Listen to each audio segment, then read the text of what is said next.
ఒకప్పుడు కొల్లేరంటే అతిపెద్ద మంచినీటి సరస్సుగా పేరుగాంచింది. అలాగే పర్యాటక రంగంలో కూడా చాలా మంది కొల్లేరు సరస్సుకు దేశ విదేశాల నుంచి వచ్చే పక్షులను చూడటానికి, ఎంతో ఆహ్లాదకరమైన వాతావరణాన్ని ఎంజాయ్ చేయడానికి వచ్చేవారు. కానీ కొన్నేళ్లుగా అక్రమార్కుల కబ్జాల్లో ఇది కనుమరుగు కావడం మొదలుపెట్టింది. గతంలో ఓసారి సుప్రీంకోర్టు ఆదేశాలతో కొల్లేరు ఆపరేషన్ జరిగినా ఫలితమివ్వలేదు. మరోసారి సుప్రీం కన్నెర్ర చేయడంతో ప్రభుత్వానికి మళ్లీ ఆపరేషన్ చేపట్టాల్సిన పరిస్థితి. ఈ నేపథ్యంలో కొల్లేటి వైభవం తాజా పరిస్థితిపై మెగా 9 రిపోర్ట్.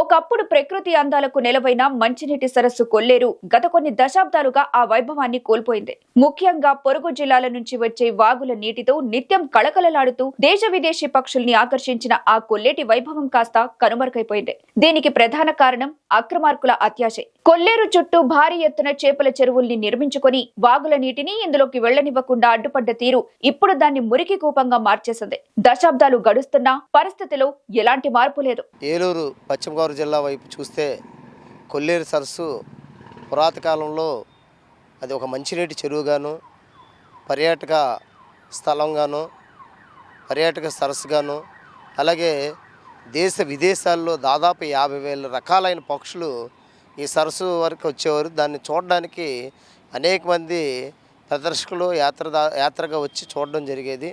మరి ఈరోజు మనం చూస్తుంటే మరి ఏ వరదలు వచ్చినా ఏదొచ్చినా కూడా ఉప్పుటేరు వద్ద సముద్రం దగ్గరకు వచ్చి సరస్సు నుంచి కొల్లేరు సరస్సు నుంచి అక్కడి నుంచి సముద్రం పాలవడం జరుగుతుంది.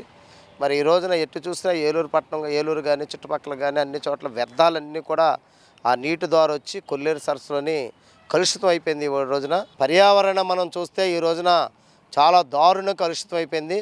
దీనికి ఎవరు బాధ్యులు, మనం ఎవరు అనేది చూస్తే మరి ప్రభుత్వ యంత్రాంగాలను కూడా నిర్లక్ష్య వైఖరి దీనికి గల కారణం. దాన్ని మరి అలాగే ప్రజల్లో కూడా చాలా బాధ్యతగా తీసుకోవాల్సిన బాధ్యత ఉంది. ప్రజల్లో కూడా ఒక చైతన్యం రావాల్సిన అవసరం కూడా ఉంది. మరి ఈ రోజున మరి చెరువులు అక్రమాలకు గురైనప్పుడు చెరువులన్నీ కూడా తవ్వినప్పుడు అటు చేపలకు సంబంధించిన మేతలు వేయడం కానీ లేకపోతే ఇతరత్ర ఎరువులకు సంబంధించిన కానీ వేయడం వల్ల కూడా చాలా కలుషితం అయిపోయి అక్కడ కూడా పర్యావరణానికి చాలా ఇబ్బందికరం దెబ్బతినే పరిస్థితి వచ్చింది ఇవాళ.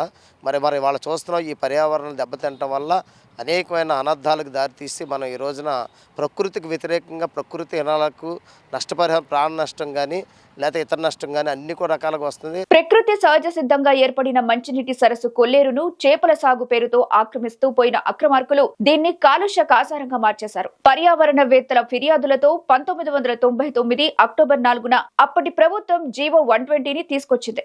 దీని ప్రకారం ఉమ్మడి పశ్చిమ గోదావరి, పూర్వ కృష్ణా జిల్లాల్లో 9 మండలాల్లో 5 కాంటూర్ పరిధి వరకు 75,138 ఎకరాల్లో కొల్లేరు అభయారణ్యంగా గుర్తించారు.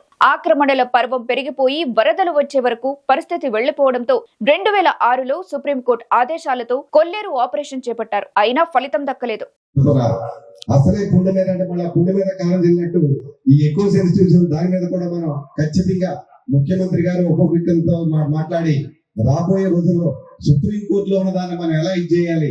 నా వ్యక్తిగత సలహా అయితే కేంద్ర ప్రభుత్వం ఆదేశాలే కాబట్టి ఫస్ట్ 15,000 ఎకరాల పట్టా భూమి, 6,000 ఎకరాల సొసైటీ భూమి ఈ 2 విడగొట్టమని చెప్పి కేంద్ర ప్రభుత్వమే చెప్పింది. కాబట్టి ఒక పని స్టార్ట్ అవ్వాలంటే దాంతో పని స్టార్ట్ అయ్యి తర్వాత ఒక్కొక్కటి ప్రజల జీవన విధానం ఇబ్బందులు కూడా వాళ్ళు కూడా గమనిస్తారని చెప్పి సుప్రీంకోర్టు కంటిన్యూగా ఉన్నా సరే అనేక విషయాలు ఈ దేశంలో కొన్ని జరుగుతూ ఉన్నాయి. ఇక ఇప్పుడు మరోసారి సుప్రీంకోర్టు దీనిపై స్పందించింది. కొల్లేరులో ఆక్రమణల తొలగింపుకు ప్రభుత్వానికి 3 నెలలు గడువిచ్చింది. డిసెంబర్ 11న సుప్రీంకోర్టులో జస్టిస్ బిఆర్ గవాయ్ నేతృత్వంలోని బెంచ్ 3 నెలల్లోపు కొల్లేరు సరిహద్దులను గుర్తించి అక్షాంశాలు, రేఖాంశాలు ఖరారు చేయాలని, మున్సిపల్ ఘన వ్యర్థాలు, చుట్టుపక్కల పరిశ్రమలు, పట్టణాలు, గ్రామాల నుంచే వచ్చే మురుగునీటిని ఈ సరస్సులోకి వదలకుండా అడ్డుకట్ట వేయాలని ఉత్తర్వులిచ్చింది. మత్స్యకారుల జీవనోపాధికి అడ్డంకులు కల్పించవని రాష్ట్ర ప్రభుత్వం వారికి అవగాహన కల్పించి కోర్టు ఉత్తర్వుల అమలుకు అడ్డు తగలకుండా చర్యలు తీసుకోవాలని సూచించింది. టీడీపీ ప్రభుత్వం ఉన్నప్పుడు సుప్రీంకోర్టు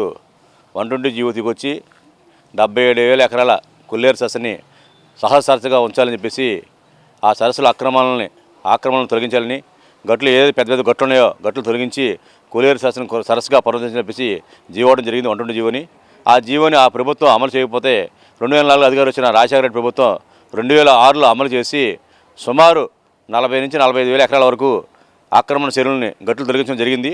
తొలగించిన మళ్ళీ ఆ సంవత్సరం కాలంలోనే మళ్ళా ఫిష్ మాఫియా వాళ్ళు చెరువులు తోవటం ఇవన్నీ కూడా జరిగింది. దానికి ప్రధానంగా అప్పుడున్న రాజకీయ పార్టీ నాయకులు, అలాగే అభయారణ్య అధికారులు, ఎవరైతే ఫిషర్మెన్ అధికారులు ఉన్నారో వీళ్ళందరూ కూడా కుమ్మక్కయ్యి ఆ యొక్క కొల్లేరు సరస్సుని సరస్సు లేకుండా చేసి జరిగింది. అప్పుడే కొల్లేరు సరస్సు మీద ఆధారపడి జీవిస్తున్న వడ్డీలు కానీ, ఇతర పేదలు కానీ, ఎస్సీ బీసీలు కానీ అనేక ఇబ్బందులు ఆ సరస్సు ప్రక్షాళన సందర్భంగా ఇబ్బందులు పడ్డారు. వాళ్ళకు ప్రత్యామ్నాయం చూపించకుండా ఒక్కసారిగా ధ్వంసం చేయడం అప్పుడు ఇబ్బంది జరిగింది. ఆ తర్వాత మళ్ళా వాళ్ళ ప్రత్యామ్నాయం ఇప్పటికీ చూపించాల. ఇప్పుడు కూడా వాళ్ళు అనేక ఇబ్బందులు పడుతున్నారు.